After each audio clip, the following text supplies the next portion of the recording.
দর্শক, শিম চাষের কিন্তু বিভিন্ন পদ্ধতি আমাদের জানা আছে। তার মধ্যে দেখেন একটা পদ্ধতি আমাদের চোখে পড়লো, সেটা হচ্ছে আমরা বর্তমান অবস্থান করছি চট্টগ্রাম জেলা শহর থেকে ৪৫ কিলোমিটার দূরে, অর্থাৎ মিরসরাই উপজেলার মধ্যে খয়াছড়া ইউনিয়ন এখানে অবস্থান করছি। দেখতে পাচ্ছেন যে দেখেন ৯০ ডিগ্রি বরাবর কিন্তু রাখা আছে সিম গাছগুলো, এটা কিন্তু বেড়ে উঠছে এবং দেখেন এখানে সিরিয়াল ওয়াইজ কিন্তু সিম গাছগুলো চাষ করা হচ্ছে এবং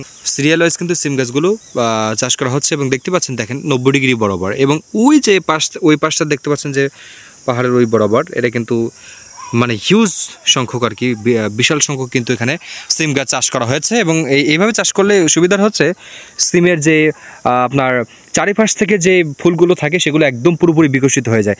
তার মানে হচ্ছে একটা সিম গাছের পূর্ণাঙ্গ বিকাশ কিন্তু এইভাবে ঘটতে পারে।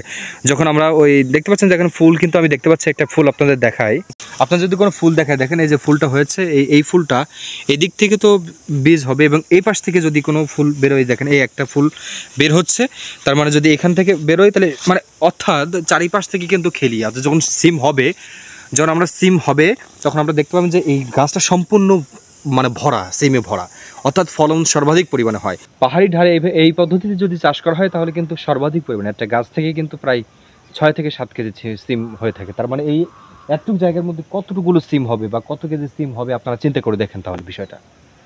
আসলে এটা অভিনব পদ্ধতি।